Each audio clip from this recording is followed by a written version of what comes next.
Се разбира инфлацијата увезена или не, граѓаните ја чувствуваат. Има ли изгледи дека таа може да се заузда?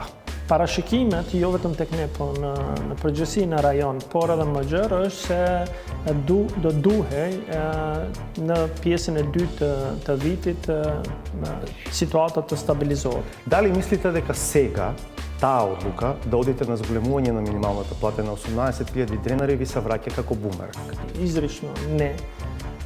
Zato što појдовната основа зошто преговаравме за минималната плата е дека нашите граѓани заслужуваат достоинствени плати. Дали зголемување на платите, макар од 10% во образованието, нема да имаат ефект дополнителен на зголемена инфлација? Ќе имат, секако. Ама тоа е презен ризик. А дефицитот доколку ќе порасне? Па ако останеме на сегашната состојба, мислам дека за 2% повише сигурно. 2% поени, Поени значи повише 6,3. Отприлика.